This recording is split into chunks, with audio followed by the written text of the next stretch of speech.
Ladakh bikers के लिए एक स्वर्ग है।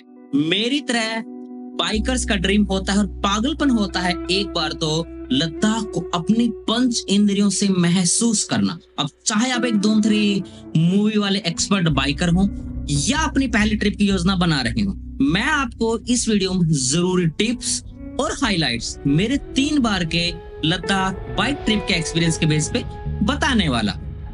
लद्दाख की ब्यूटीफुल सुंदर वादियों में जो चैलेंजेस को कम करने के लिए प्रॉपर प्लानिंग जरूरी है। तो चलिए शुरू करते हैं अपनी Ladakh bike trip related tips and planning. सबसे पहले लद्दाख के लिए सड़क पर निकलने से पहले बहुत महत्वपूर्ण है कि जाना कैसे है। मोड ऑफ ट्रैवल तो सबसे पहले हमारे खोपड़ी में, इस गोल गोल खोपड़ी में क्वेश्चन घूमता है इसमें कि हमारे लिए सबसे बेस्ट बाइक कौन सी है। क्या हम भी रॉयल एनफील्ड के 450 सीसी के जहाज को लेकर जाएं या फिर अपने 100, 150, 200 सीसी की प्यारी सी अपनी दुल्हनिया को लेकर जाएं। यहाँ पे इस क्वेश्चन के लिए सबसे पहले आप देखोगे कि आप कौन सी बाइक पर कंफर्टेबल, आप करंट में कौन सी बाइक राइड कर रही है। कोई जरूरी नहीं है कि आप हिमालयन, बुलेट या फिर 450 सीसी का ही कोई भी बाइक लेकर जाइए। It is not necessary. यहाँ पर सबसे महत्वपूर्ण है कि आपका जो राइडिंग स्किल है वो कैसा है। आप इन डिफिकल्ट टेरेन्स में कंफर्टेबल आएंगे राइड करने के लिए। आप किस बाइक पे कंफर्टेबल, अगर आप करंट में पल्सर चला रहे हैं, FZ चला रहे हैं, कोई भी बाइक चला रहे हैं, उस बाइक पे अगर आप कंफर्टेबल हैं तो आप उस बाइक को लेकर जाएं। ये बिल्कुल भी जरूरी नहीं कि हाई एंड बाइक ही आप लेकर जाएं, क्योंकि सबसे ज्यादा महत्वपूर्ण यहाँ पे जो है वो आपकी राइड एंड हैंडलिंग स्किल्स। आप कितने पेशेंस के साथ चलाते हैं, वहां पे स्टंट बाज is not important, patience is important, riding skill is important. ये जरूर है कि जो हाई एंड बाइक्स हैं उसमें जो पावर है वो ज्यादा मिलेगा, टॉर्क है वो ज्यादा मिलेगा। आपको हर बार बिल्कुल फर्स्ट गियर में नहीं आना पड़ेगा, सेकंड गियर, थर्ड गियर में भी रैंप अप कर जाएगा bike. But lower CC bikes में आपको थोड़ा स्ट्रगल करना पड़ेगा। But again it's matter of money. यहाँ पे रास्ते जितने ज्यादा खूबसूरत हैं उतने ही खतरनाक भी हैं। मैंने जो अपना 3 बार लद्दाख किया है अपनी FZ यामा में बाइक पर किया है, उसकी सीट पर अपनी सीट को रखकर मैं 3 बार लद्दाख के डिफिकल्ट टेरेन्स में गया हूँ। सो कम सीसी बाइक में थोड़ा पावर लैग फील होगा, बट हैवी बाइक को बड़े गियर में हम आसानी से चला सकते हैं। लेकिन छोटी बाइक पे बार बार हमें अपने गियर चेंज करना पड़ेगा। छोटी बाइक में पल्सर है 125 सीसी, 150 सीसी या फिर FZ, आप कोई भी बाइक को लेकर जा सकते हैं। बस तुम और तुम्हारी बाइक के बीच में प्यार होना चाहिए। मीन्स अपनी बाइक को अच्छे से समझना, कि बाइक कंडीशन को आपको जानना है। आपकी जो बाइक है उसका कंडीशन कैसा है, क्या सर्विसिंग प्रॉपर हुई है, कोई पार्ट चेंज करवाना है, क्या आपने वो करवाया है, प्रॉपर टायर्स हैं, लुब्रिकेशन प्रॉपर है, ऑल रिक्वायर्ड जो सर्विसिंग पार्ट्स हैं वो क्या आपके प्रॉपर है। सबसे बड़ी बात है क्या आप उस बाइक के ऊपर कंफर्टेबल हो। तुम्हारा कंफर्टेबल होना बहुत जरूरी है उस बाइक के ऊपर। जैसे मैं अपने FZ बाइक पे बहुत कंफर्टेबल हूँ, मैंने 3 बार लद्दाख उस बाइक पे किया है, तो यहाँ पे बहुत जरूरी है। लुब्रिकेशन के लिए आपको साथ में चेन लूब रखना पड़ेगा, एक बोतल रखना पड़ेगा, वो वाला बोतल नहीं बल्कि ये वाला लुब्रिकेशन का बोतल, तो ये बेहद जरूरी है।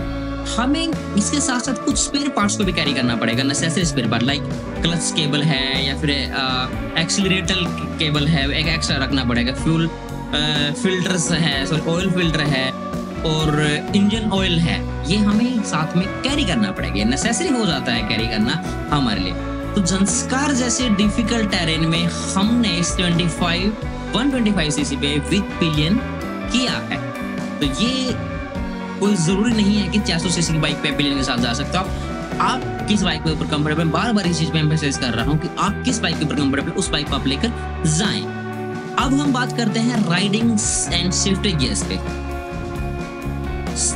आप एक गुड क्वालिटी के सेफ्टी गियर्स में इन्वेस्ट करें, proper knee guards, elbow guards, jackets, pant, इन सब चीजों के साथ में आप जाएं। प्रॉपर ग्लव्स लेकर जाएं, क्योंकि आपको नहीं पता कि वहां पे कब कहां पे आप फिसल जाएं, कब कहां पे गिर जाएं। आपका जो सेफ्टी होगा आपके हाथ में। अच्छी क्वालिटी की मीन्स है कि यहाँ पे प्रॉपर C सर्टिफाइड आप जैकेट्स, पैंट्स लें, लेवल 2 प्रोटेक्शन वाले सेफ्टी गियर्स आप लेकर जाएं राइड के लिए। आप हाइड्रेटेड रहें, ज्यादा लंबा ना चले, अगर चल रहे हैं तो रुक रुक करके चले। हाइड्रेटेड का मतलब है कि अगर आप बार बार पानी नहीं पिएंगे, एएमएस की वजह से आपको दिक्कत हो सकती है, एएमएस का प्रॉब्लम हो सकता है। तो इसलिए बार बार पानी पीते रहें, जल्दबाजी न करें, ऊंचाई के अनुकूल खुद को समय दें, यात्रा का आनंद लें। एएमएस मैंने भी बोलो एक्यूट माउंटेन सिकनेस है, वो हमें हो सकता है अगर हम बार बार पानी नहीं पिएंगे, भागते रहेंगे, दौड़ते रहेंगे, सांस फूल जाएगा। तो ऐसा करने से बचें। अपने साथ में एक इमरजेंसी मेडिकल किट जरूर रखें, जिसमें कि प्रॉपर दवाई हो, टाइमोक्स हो, ऑक्सीजन का जो छोटे वाले सिलेंडर है वो अपने साथ में रखें। ये बेहद जरूरी हो जाता है। अगर लद्दाख ट्रिप पर जाने से पहले ये इंश्योर करना बेहद जरूरी है कि फिजिकल फिटनेस है या नहीं है। अगर हम फिजिकली फिट नहीं है तो चांसेस हैं कि वहां पे हम एएमएस में फंस जाएं या कुछ हम स्ट्रगल करते हैं। तो इससे पहले अपनी जो फिजिकल फिटनेस है, थोड़ा सा फिजिकल एक्सरसाइज स्टार्ट कर दें, या साइकिलिंग है वो स्टार्ट कर दें, या फिर कोई भी दूसरा व्यायाम है वो स्टार्ट कर, ताकि जो हमारी जो बॉडी है वो थोड़ा एक्टिव हो जाए, अलर्ट मोड में आ जाए, वहां पे हम कोई स्ट्रगल फेस ना करना पड़े। तो ये बेहद जरूरी है। और अपनी जो यात्रा का है उसको कैप्चर करते रहिए, एंजॉय दोस्तों, करते ये रहिए। वाला जो वीडियो है स्पेसिफिकली होने वाला है लद्दाख के लिए प्रिपरेशन कैसे करें, ये प्रॉपर और फुल ट्रैवल गाइड वाला वीडियो होने वाला है। और आपको मैं बताने वाला हूँ कि किस वे पे कौन से अट्रैक्शन के जो पॉइंट है जो आप विजिट कर सकते हैं। तो वीडियो को फुल वॉच कीजिएगा और कमेंट करके मुझे जरूर बताना कि आपको ये वीडियो इंफॉर्मेटिव लगी या नहीं। और अगर आप नए हैं तो चैनल को जरूर सब्सक्राइब कर लीजिएगा दोस्तों।